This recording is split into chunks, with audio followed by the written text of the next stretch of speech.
If you knew you had to accompany a parent to a doctor's appointment, as an advocate, you and I could work with your parents. This is not about removing autonomy. It's not about working behind people's back.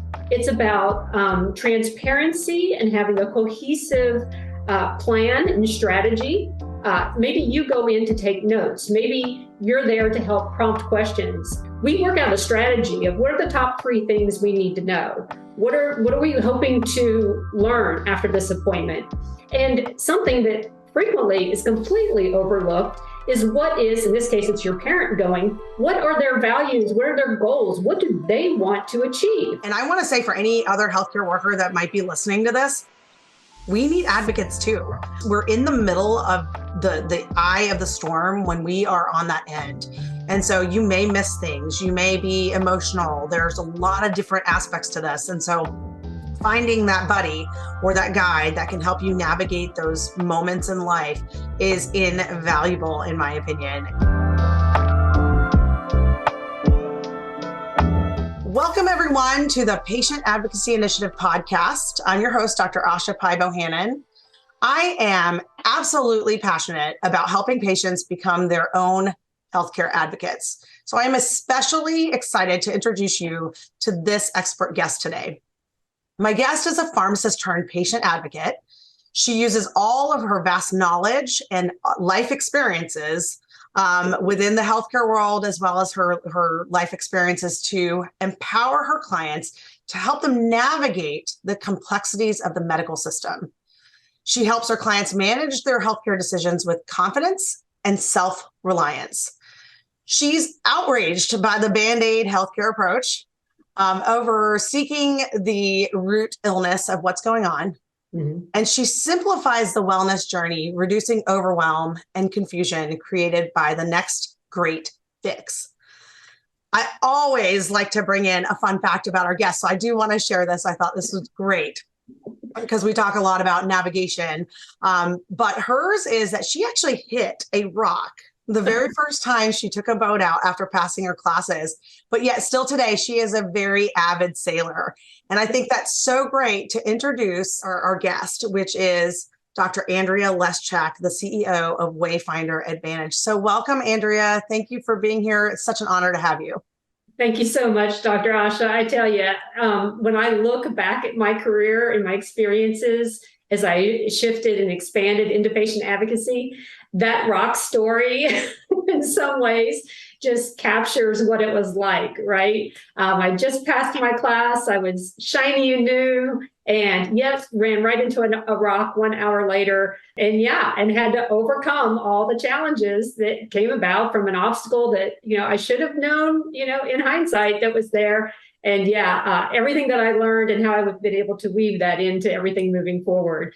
And so within patient advocacy, I bring it all. I bring the almost 30 years as a pharmacist, as well as time behind the stick as a sailor, a traveler. Lots of different pieces go into my advocacy approach.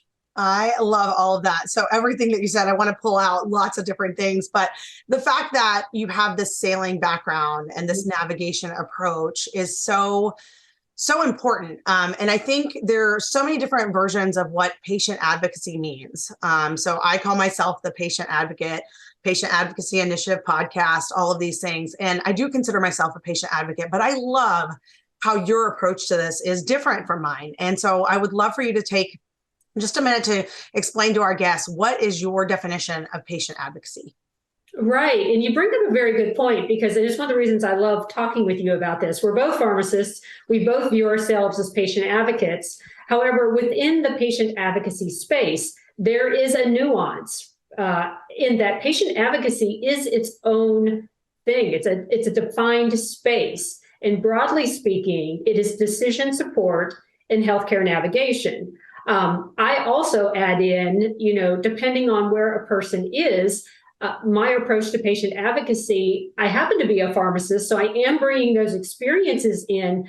But first and foremost, we're working on healthcare navigation and decision support that also can look like having a battle buddy, a guide, a mentor, someone that you can offload the heavy lifting that can come from navigating a crisis that you weren't expecting, and you don't necessarily have the time to spread yourself out to do 20 hours of Google research. Or if we can kind of see the obstacle ahead, like that rock, and not hit it, right? We can see that we're on a path that isn't one that is going to be easy to navigate.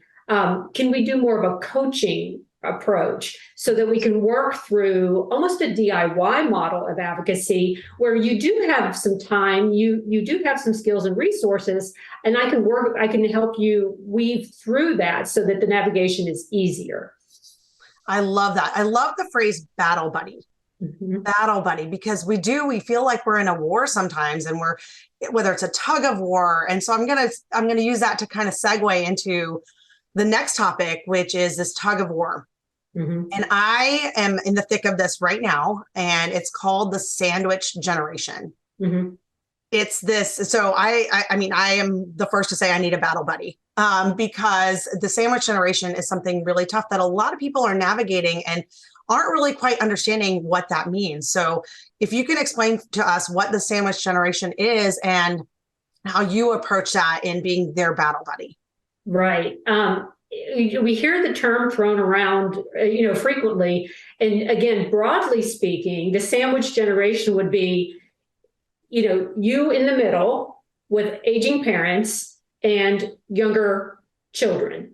I can tell you, though, it's interesting because that's what we traditionally think of. And yet, as an advocate, now as I look back in my career, I've seen moments where I had a family that was deaf. Both parents were deaf. The young child is actually advocating for her parents because she was the one who was hearing. And so it traditionally we think of sandwich generation as being older parents, younger children. And obviously that reflects the sandwich analogy. But I also like to include, family that are maybe advocating because of other situations for an older or a younger, depending on, like for me, I don't have parents anymore. They both have passed on, but I still have a sister who have nieces and nephews. They're younger than me, and I'm still helping with their advocating for them in their healthcare. I'm sorry to hear about your parents. I know I've been with you through some of that recently. And so I'm really sorry to hear that. But I love that you brought in, it's the traditional sense of sandwich generation is, child, parents, children on the other side. But there are other ways to look at it. And so you are in that sandwich generation where you're helping siblings, you're helping the nieces and nephews. It doesn't really have to be directly related. And there's so many situations where people are kind of stuck in the middle of something. And so, yeah, I love, so can you explain how in what you do, how you can help that person that's stuck in the middle and be their battle buddy? Right. Yeah. And I think that stuck in the middle is a great way of looking at it, because as you said, I use the term battle buddy, and I don't like people, I am cautious with that term. I use it a lot, but however, I'm cautious because it's not as if I want to wage war. But we know what that healthcare arena can feel like, right? You think of the gladiator, or the shots coming at you, and you walk into that cold, sterile doctor's office, and immediately, even though we're supposed to be there for care, I don't know about you, I have a fantastic physician, but still just the environment is not welcoming. And you have a finite amount of time. So whether that sandwich is a parent or just it feels like it's you against the system or in the system, what I can do is help ease that transition, right? And so if I'm working, and I'm going to stick with the traditional sandwich generation because that is what we talked about. If it's okay, I'll use you as an example because I know you have younger children and aging parents.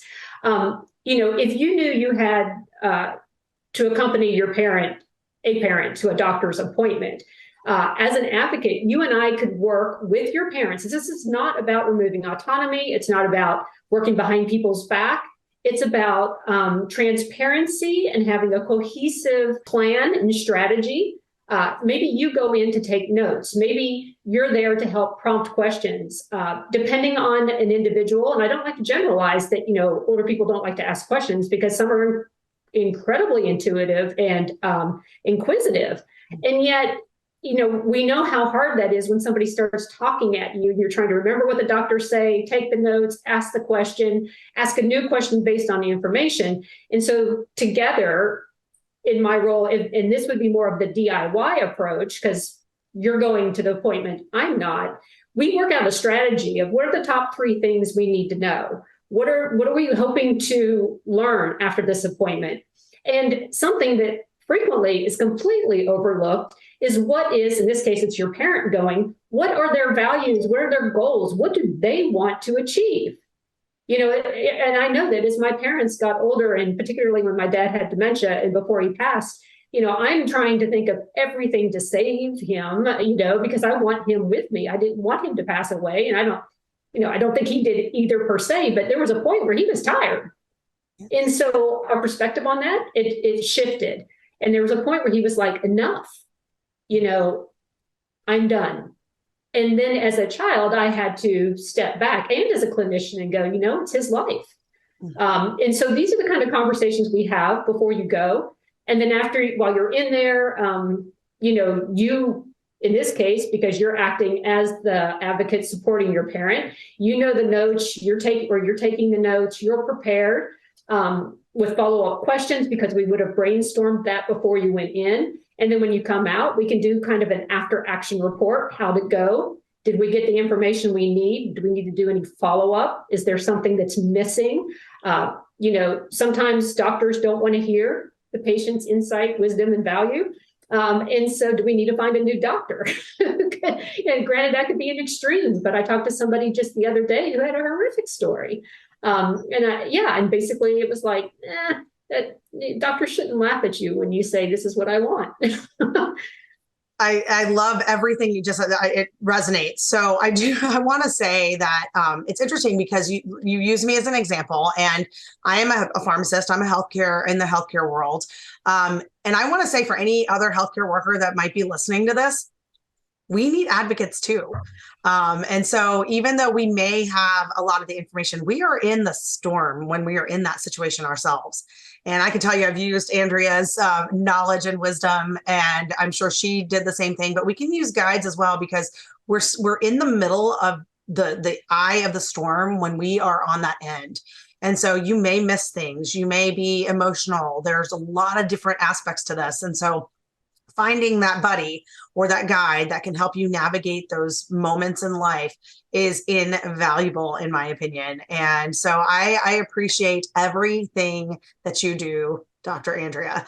And so with that, I would love to give you just a last minute, are there any parting words that you would want to share with our listeners or viewers about patient advocacy and what you do?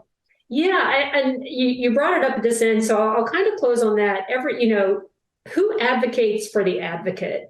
And I think that particularly in the sandwich generation, and again, we're using the traditional definition, if there is an older daughter, oftentimes that person becomes the spokesperson for the family, for the parents, as well as children. And so then who's watching or supporting that individual? And if it's a healthcare provider, there could be a point where the return on the investment, the ROI, can actually diminish because you find yourself trying to, encourage and coach your parents, but their relationship with you is one as a child, even though you're an adult. And so I just want to close on that piece of who advocates for the advocate, that if you look at any high intensity activity, pilots, you look at astronauts, you look at sailors, most people have somebody that they run something by, double check. Does this make sense? And so really in terms of what I do as a patient advocate, it's not about removing autonomy. It's not about I have no outside agenda, conflict of interest. My agenda is your agenda. You tell me what you want and we work towards that. And so I think that that's important in terms of families to think of that cohesive unit and how we can think win-win and common ground for everyone. Love that. We're going to have you on for another talk because I love the who advocates for the advocate. So that's a whole other conversation that I want to have with you later on. So be on the lookout for that, listeners. But with that, how can people get in touch with you? And I will have that in the show notes after we're done. So please let us know how they can get in touch with you. Absolutely. And because you're putting it in the show notes, I have a website, wayfinderadvantage.com. You can schedule an appointment there. I'm on Facebook and I've had people actually reach out because they see me there. Because we're talking, the general public, and those are probably the places you would find me most readily. I am not a great Instagrammer. And so we can't be all things to all people. So that's great. So great. The website and Facebook are the ways to get in touch with you. So thank you so much for being here, Dr. Andrea. I am so excited to have had you on, and I can't wait for people to be able to reach out to you and get their buddy in place. So thank you so much. And thank you for being on. Oh, it was my pleasure. I love these. You take care. Thank you. You too.